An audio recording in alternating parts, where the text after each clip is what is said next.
Olá para vocês que acompanham a programação da TV Câmara de Assis. A nossa entrevista no Câmara Entrevista de hoje é com Misael Maia, chefe da 15ª Zona Eleitoral de Assis. Misael, seja muito bem-vindo.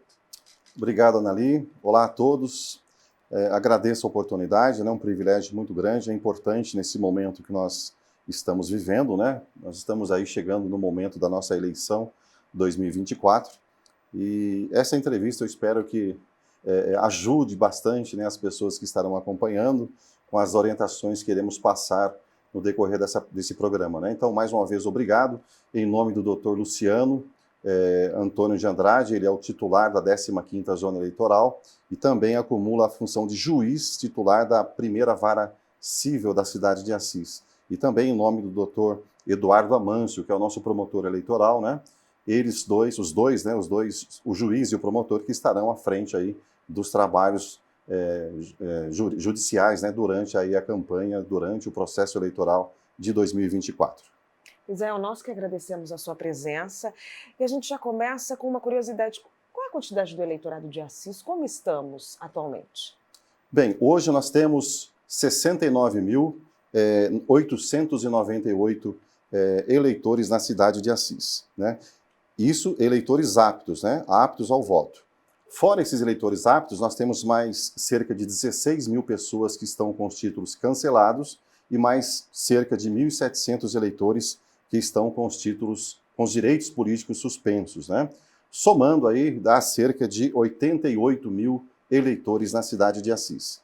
Mas gostaria de ressaltar a questão dos títulos cancelados, que é um número bem expressivo para a cidade de Assis, e desde já fica a nossa advertência, o nosso convite ao nosso eleitor que compareça ao cartório eleitoral.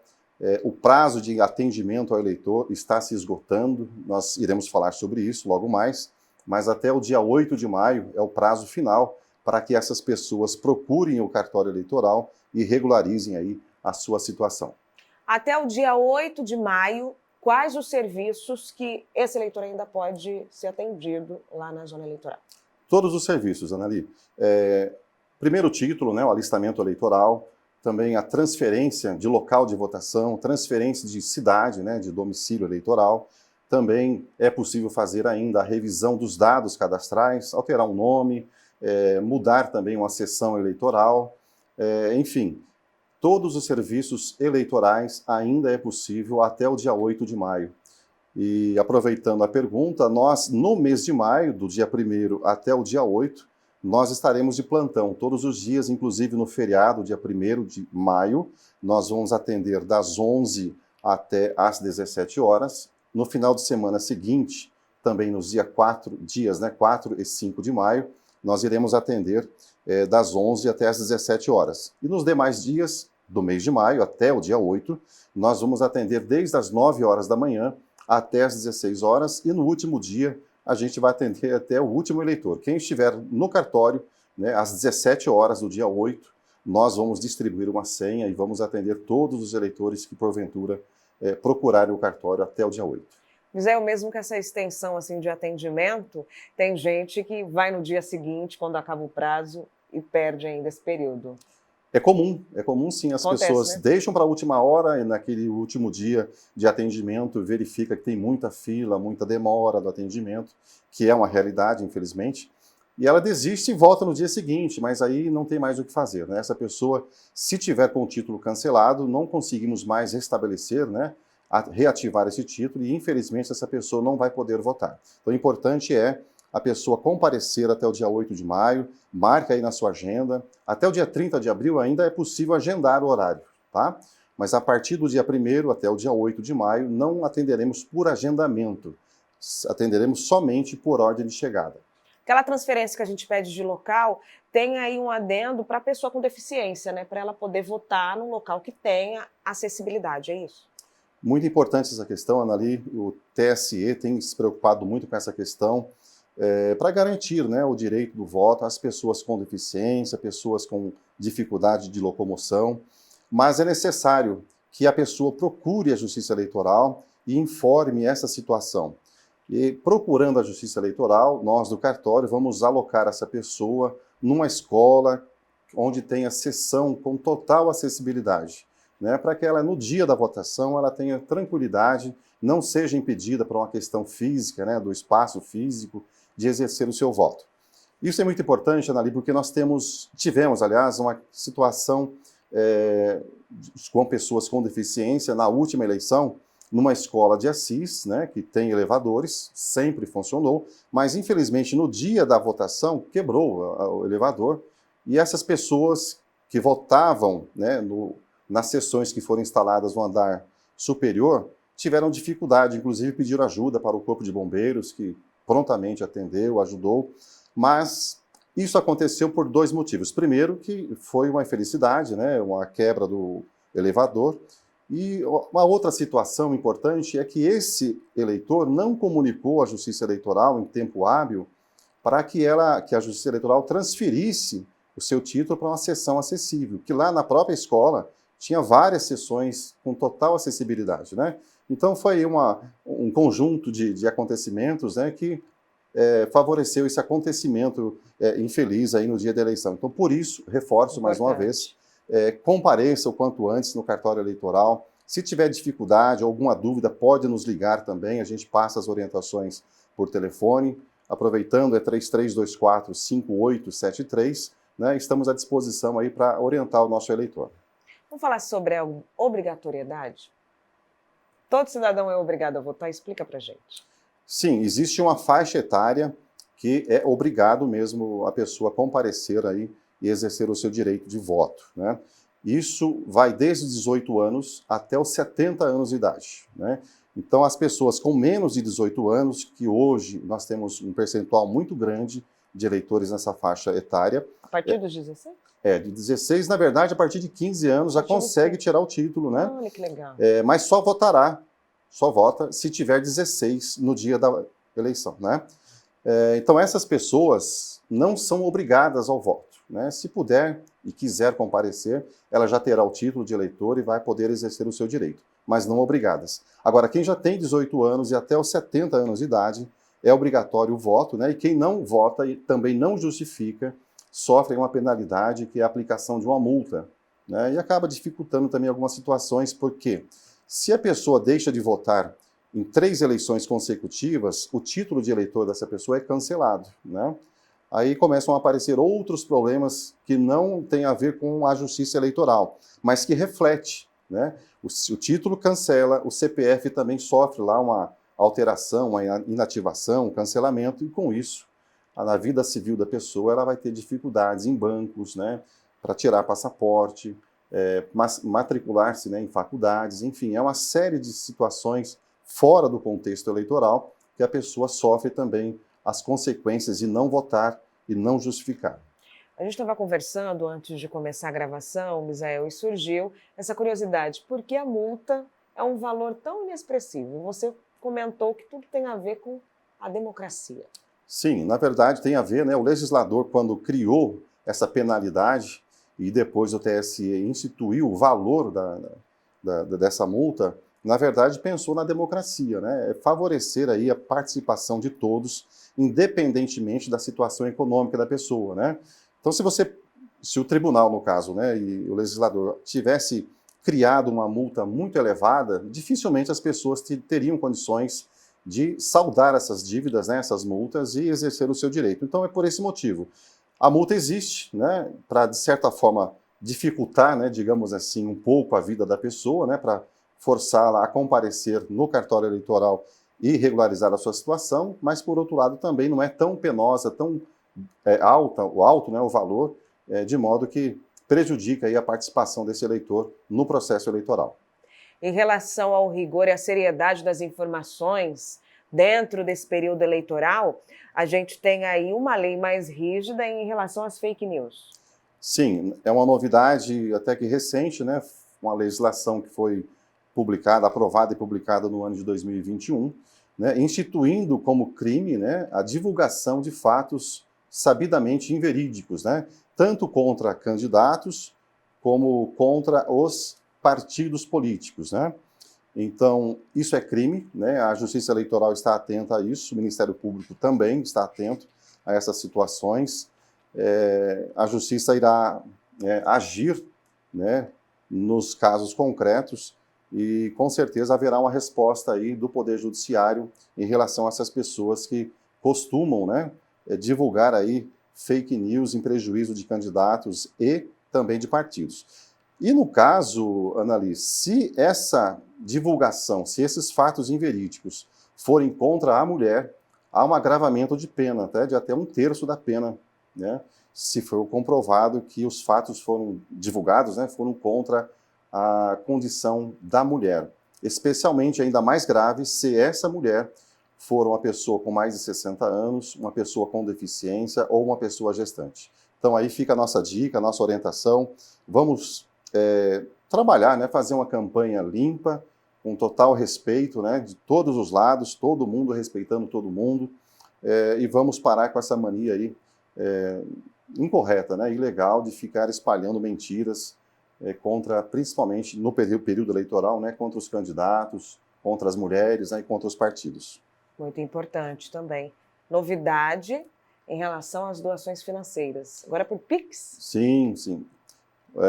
A pessoa física, né, pode continuar doando ao seu candidato de preferência, e agora através do Pix também, uma ferramenta até que recente, né, criada pelo Banco Central, e a legislação, inclusive o TSE, julgando uma ação direta de inconstitucionalidade, né, o Supremo, aliás, e uma consulta no TSE, permitiu aí, esclareceu que, no caso das doações, pode-se fazer sim por Pix, desde que quem estiver doando, né, use a chave CPF. Só pode ser através da chave CPF, até para facilitar no momento posterior, que é da prestação de contas, da análise das contas dos candidatos, que a Receita Federal, na verdade, também a Justiça Eleitoral, possa comparar, averiguar, né, verificar essas doações e facilitar aí a identificação desses doadores. Então, só será permitido a doação para o candidato se o doador, né, usar a chave Pix através da chave CPF. E você também mencionou que tem um limite aí para o candidato receber. Ele não vai poder receber doações sem ter nenhum controle. Vai ter um momento que é até um valor determinado. Isso mesmo. Todos os anos de eleição, o TSE publica uma tabela com os valores para cada município. Total, né, total de campanha. Aquilo que o candidato e o partido pode arrecadar, né, e usar na campanha. A título de exemplo, porque a tabela deste ano ainda não foi publicada pelo TSE, mas a título de exemplo, na última eleição municipal, o município de Assis, os candidatos ao cargo de vereador puderam arrecadar recursos e gastar recursos até o limite de R$30 mil, mais ou menos, né? E neste ano deve sofrer aí uma pequena alteração, né, para mais, por conta da inflação, etc. Mas ainda será divulgado oportunamente pelo TSE. Mas, com relação à sua pergunta, à sua dúvida, é importante que o candidato observe esse limite de arrecadação, porque senão ele vai sofrer penalidades no momento da prestação de contas. E, por outro lado, quem está doando, né, a pessoa física, também tem esse limite. Aliás, tem um outro limite, né? Que cada pessoa física ele só pode doar até o limite de 10% de tudo que ele arrecadou, que ele recebeu, né, rendimento bruto, do ano anterior, né? Então, 2024, a pessoa pode doar ao seu candidato de preferência até 10% do seu rendimento bruto do ano de 2023. Também é importante o doador observar esse limite para não sofrer também uma representação do Ministério Público, né? E sofrer alguma penalidade financeira, inclusive. Entendi. A eleição, ela acontece em outubro. Mas quando que a gente entra no período eleitoral? O processo eleitoral ele foi reduzido de 90 dias, mais ou menos de 2 a 3 eleições passadas, para 45 dias. Né? A questão principal era a questão orçamentária, para reduzir o tempo de campanha, para diminuir também o dispêndio de recursos durante a campanha. Então, nós teremos 45 dias de processo eleitoral nesta eleição, né, a partir do dia 16 de agosto até o dia de eleição, que será no dia 6 de outubro. São 45 dias de campanha, né, que o candidato e o partido poderá fazer aí o seu trabalho de divulgação das suas campanhas junto ao eleitorado. O período que antecede esse início do processo eleitoral é o período que os partidos têm para realizar as suas convenções para escolher os seus candidatos. Esse prazo dos partidos, ele começa no dia 20 de julho, no mês 7, dia 20, e se estende até o dia 5 de agosto. Então são 15 dias que os partidos têm para se reunirem em convenção e escolherem os seus candidatos que irão concorrer nas eleições de 2024. E no dia seguinte, do dia 6 de agosto até o dia 15 de agosto, são 10 dias, os partidos têm esse prazo para registrarem os seus candidatos na Justiça Eleitoral. Aquele prazo que um parlamentar ele tem para, às vezes, mudar de partido para o outro, já se encerrou. Sim, isso é chamado de janela, né, partidária. Até recentemente, a pessoa que exercia ou que exerce um cargo de vereador, deputados, tal, né, dos cargos que são disputados nas eleições proporcionais, eles podiam sair do partido sem sofrer a expulsão, sem perder o seu mandato, 7 meses antes das eleições, entre o 7º e o 6º mês. Neste ano, esse prazo começou lá no comecinho de março e se estendeu até o dia 5 de abril. Então, os vereadores atuais puderam trocar de partido sem sofrer essa punição aí da perda do mandato. Houve uma alteração recente, incluindo mais uma possibilidade, fora a janela partidária, se o partido concordar expressamente que o detentor de cargo eletivo deixe o partido, ele também não sofrerá essa penalidade. Ele não perderá o seu cargo, tá? O seu mandato. Então, é uma alteração recente na legislação, né, que somou-se aí àquele período da janela partidária. Havendo concordância do partido, não se fala em perda de mandato. E quando a gente tem o programa eleitoral, o horário eleitoral, que entra no rádio e na televisão, qual que é o período também que começa, Misa? A partir do dia 16 de agosto, que é o período que começa a campanha eleitoral, há uma série de fatos, né, ocorrências que vão se desencadeando. Eu não vou saber de cabeça agora, mas existe um prazo certo, um termo inicial, da campanha no rádio e na TV, né? É mais para o final de agosto, comecinho de setembro ali, até na véspera da eleição. Então, antes de começar a campanha no rádio e na TV, os partidos vão se reunir com o juiz eleitoral, lá no cartório eleitoral, e vai ser elaborada aquela tabela, né, de tempo, de cada partido vai ter um tempo X, né, para... Tudo tem um cálculo, né? Tudo. Existe um programa da Justiça Eleitoral que a gente alimenta com os dados dos candidatos, né, e os partidos que estão disputando as eleições, e esse sistema nos dá o resultado, nos retorna com a tabela já completa, com a quantidade de horas, minutos, segundos, que os segundos são importantes, né, principalmente no rádio, né, e os partidos já saem intimados ali dessa reunião com o tempo que cada um tem para participar dessa programação. Para as eleições de 2024, qual que é o seu conselho em relação tanto a candidatos e eleitores? Bom, em relação a candidatos, Analia, é muito importante que todos os pré-candidatos hoje acessem o site do TSE, no link, na página da legislação eleitoral, e já consultem as resoluções que foram publicadas recentemente, são 12 no total, né, que tratam de diversos assuntos. Mas com relação aos candidatos, especialmente, eu sugiro que leiam a resolução que trata do registro de candidatura, que tem ali todas as informações, os pré-requisitos, como conseguir os documentos necessários, os prazos que eles precisam correr quanto tempo, que são muitos documentos que eles precisam buscar nos órgãos públicos, né, para poder se registrar candidato.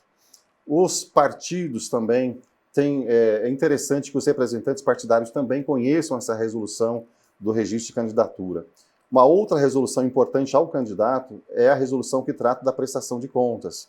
Ela dispõe sobre a arrecadação de recursos, realização de despesas, que existem regras e muitas regras, por isso que é importante que o candidato tenha acesso e consulte, leia, perca um tempo, nem que seja um dia, 2 dias, leia as resoluções que dizem respeito ao candidato, à sua candidatura, para evitar os transtornos que geralmente acontecem, E às vezes pode ser até grave, sem a pessoa saber, pratica algum ato, né, que não pode, arrecada um recurso que não pode, de uma fonte vedada pela legislação.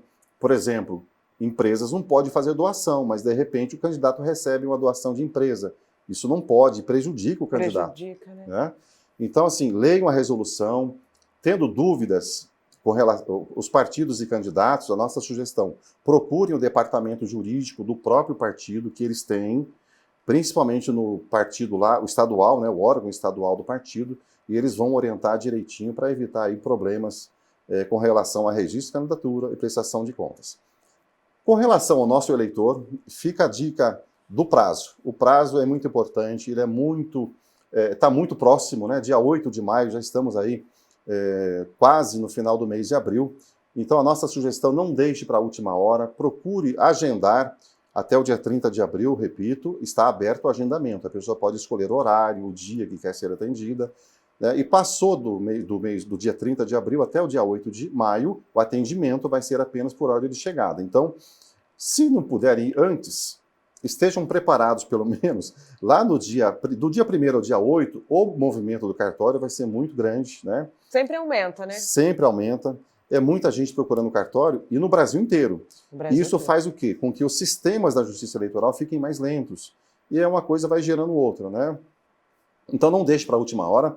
Uma dica importante. Hoje nós temos uma ferramenta pela internet que a pessoa que já tenha a biometria, ela pode fazer essas alterações pela internet, nem precisa ir no cartório.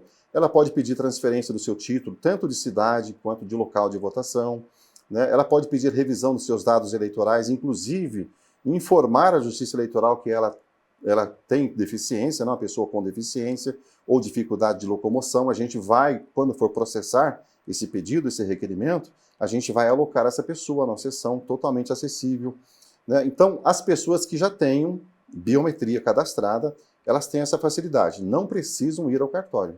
Faz o pedido pela internet, é bem simples, na página do TSE, vai ter um link lá para autoatendimento, né? E ali tem vários serviços que a pessoa pode pedir. Agora, as pessoas que não têm biometria, que estão com os títulos cancelados, os novos eleitores, os jovens, né? Tem que ser presencial. Infelizmente, nesse período, 30 dias antes do final, começou já no dia 8 de abril, até o dia 8 de maio, só presencial. Por quê? Porque precisa coletar a biometria, e a biometria somente no cartório. Então, a essas pessoas especialmente, o nosso recado, não deixe para a última hora, procure o cartório quanto antes e resolva a sua situação eleitoral. A CIS não tem segundo turno, então quando acontecem as nossas eleições por aqui? Dia 6 de outubro.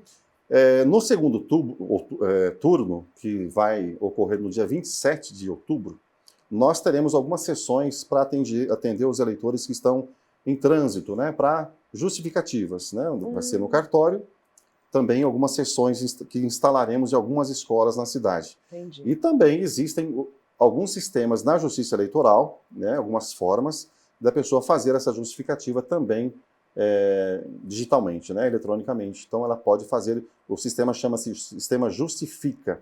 Ela também espera passar o dia da eleição e faz a sua justificativa pela internet. Misael, mais uma vez, obrigada pela sua participação, mas até outubro, com certeza, nos encontraremos novamente.